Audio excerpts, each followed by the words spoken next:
Oke, baiklah. Selamat pagi semua murid-murid. Hari ini kita akan belajar mengenai kemahiran saintifik. Oke, tapi kita akan belajar mengenai kemahiran memerhati. Oke, baiklah. Saya percaya semua waktu di tahun 1 dahulu kita semua sudah belajar mengenai apakah itu kemahiran saintifik. Oke, jadi kita akan tengok semula sedikit mengenai kemahiran saintifik. Oke, baiklah. Kemahiran saintifik ni ialah pengetahuan mengenai alam semula jadi.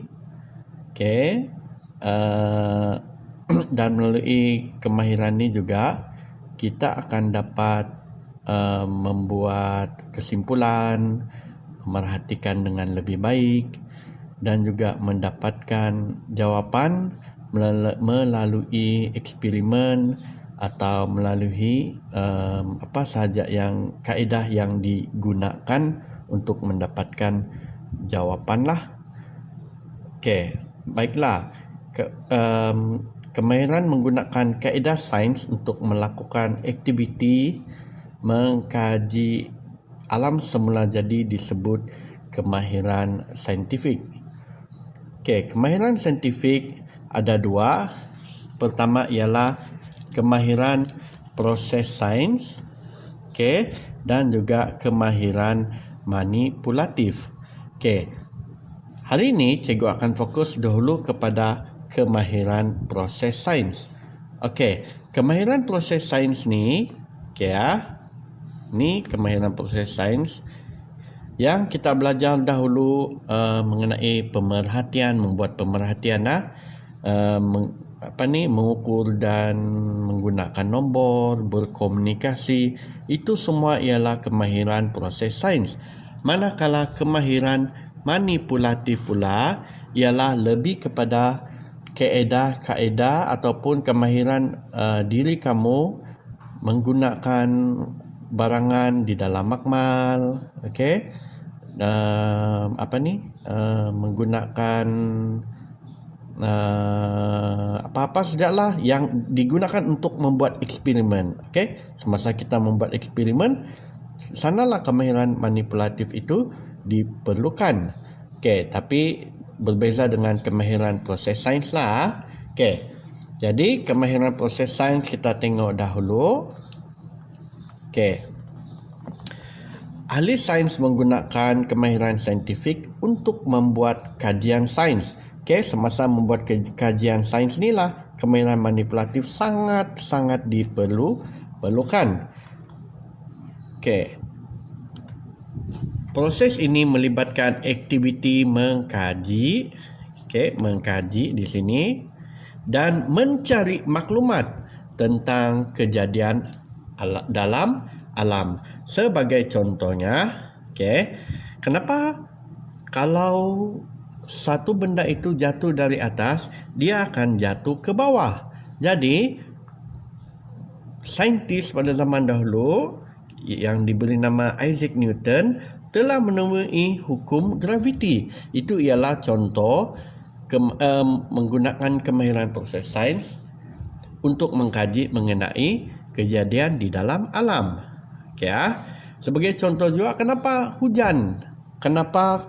hujan lebat setelah beberapa lama tidak hujan. Jadi ada juga penyelesaian dan juga kajian yang telah dibuat, tapi itu kita akan belajar lebih lanjut lagi pada kemudian hari. Berbalik pula kepada kemahiran saintifik. Di tahun 2 ini, dalam gambar ini kita tengok ada satu jadual. Jadual ni, dan ada 3 orang murid di sinilah. Kita cikgu baca dahululah. Anak pokok ini semakin tinggi, kata si Kugen tu, ada nama Kugen. Bilangan daun juga semakin bertambah. Tentulah anak pokok ini membesar. Betul kan? Jadi kalau pokok membesar, dia akan semakin tinggi dan juga bilangan daun dia juga akan bertambah. Okey, kita tengok di sini ya. Kemahiran saintifik yang ada di sini. Pertama, mereka akan melihat hari dia. Pada hari pertama, hari ke-7, hari ke-14 dan hari ke-21 serta bilangan daun yang ada pada pokok itu, pokok ini pada hari-hari yang tertentu. Okey, sekiranya kalau pokok ini subur, kita siram dia dengan baik, kita beri dia baja, kan? Dia akan semakin tinggi. Okey ya. Jadi kemahiran saintifik yang kita gunakan untuk mendapatkan jawapan-jawapan ataupun untuk kita mendapatkan nombor-nombor yang ini, segala kemahiran tinggi pokok, kita tengok berapa bilangan daun, itulah kemahiran proses sains yang kita telah gunakan. Okey, cikgu harap kamu tidak lupa dahulu mengenai kemahiran proses sains itu. Okey, proses sains itu yang pertama ialah pemerhatian. Cikgu tulis dahulu pemerhatian. Okey, selalu murid akan tersilap. Pemerhatian ni dia akan ingat mata saja. Dia ingat mata, mau tengok. Okey, sebenarnya pemerhatian ni kita menggunakan 5 panca indera atau 5 deria manusia, iaitu deria melihat menggunakan mata, deria mendengar menggunakan telinga, okey, deria menyentuh menggunakan kulit, deria menghidu menggunakan hidung, dan juga deria merasa menggunakan lidah. Okey, asal kita gunakan 5 panca indera ini untuk mendapatkan jawapan, kita sudah menjalankan satu kemahiran proses sains, iaitu pemerhatian. Perlu diingatkan, bukan menggunakan mata sahaja, tapi menggunakan semua deria yang ada. Okey, sebagai contoh, cikgu bagi contoh satu di sinilah.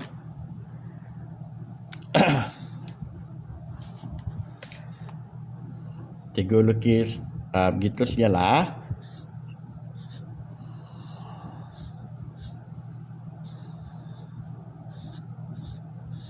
Okey, kita ada satu biji tembikai.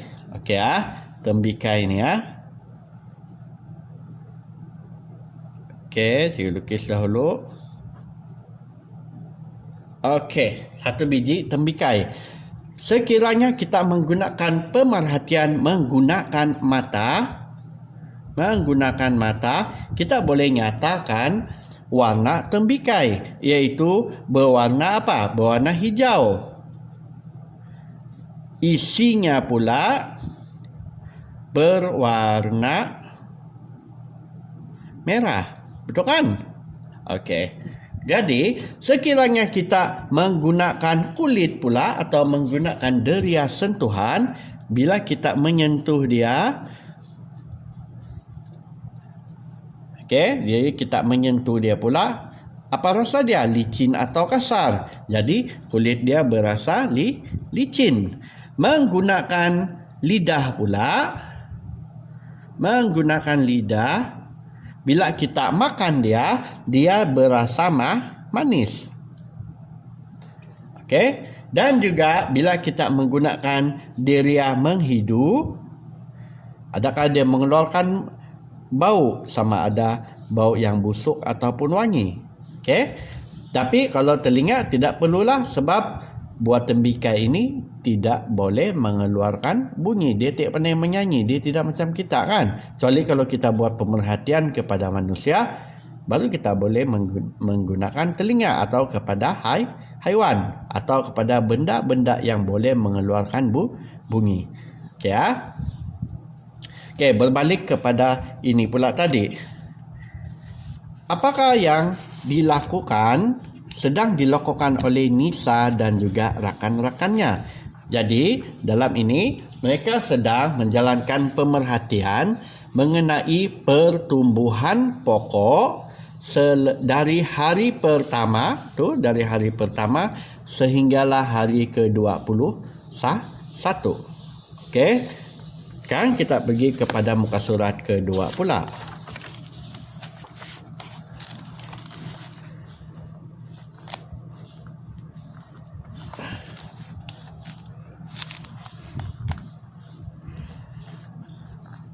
Okey.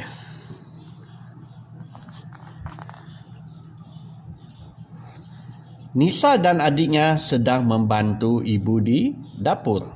Mari kita ikuti aktiviti mereka di bawah. Okey. Kita perlukan tepung, garam, gula, yeast dan air untuk membuat roti. Mula-mula kita masukkan tepung, kemudian garam, gula, yeast dan air. Selepas itu kita uli adunan menjadi dough yang lembut. Okey. Kita tutup dough dengan tuala bersih yang lembab dan biarkan selama sejam atau selama satu jam. Ini dough atau ada murid yang tidak tahu kan, ini ialah dough. Okey. Wah, adunan ini sudah mengembang. Jadi adakah dia menggunakan kemahiran proses sains? Jawapannya iya, dia telah memerhatikan perubahan pada dough, iaitu dough itu telah mengembang selepas 1 jam dibiarkan. Okey, kita bakar dahulu adunan ini. Okey. Wah, sedapnya bau roti ini.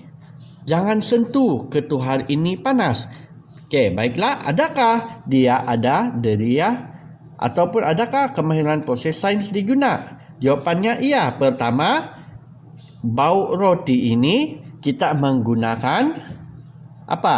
Kita menggunakan deria menghidu. Dan yang kedua pula, jangan sentuh ketuhar ini panas, sebab ini juga ialah deria sentuhan. Sekiranya kita menyentuh terasa panas, itu kita juga boleh catatkan sebagai pemerhatian. Kemudian selepas beberapa lama berbunyi pula ketuhar dia. Ting. Itu kita sudah tahu. Artinya kita menggunakan deria mendengar untuk apa? Membuat pemerhatian. Ibu, ketuhar dah berbunyi, roti dah masak ke?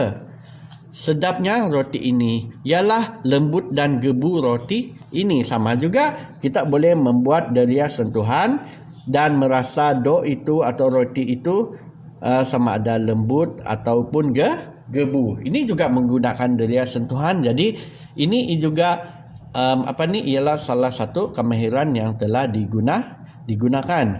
Okey. Jadi kita tengok lagi.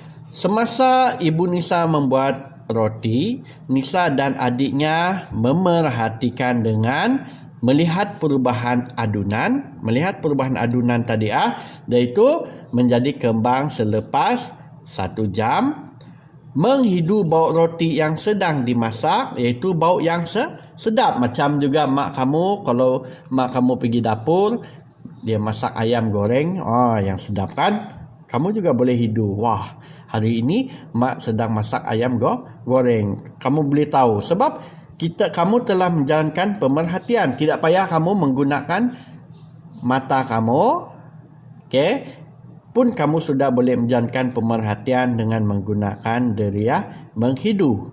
Kemudian merasa roti yang telah masak, iaitu lembut dan juga gebu. Rasa dia mesti sedap ni kan? Dan memegang roti yang telah masak serta mendengar bunyi ketuhar. Dalam satu aktiviti ini, 5 panca indera yang ada pada manusia telah digunakan untuk membuat pemerhatian. Okey.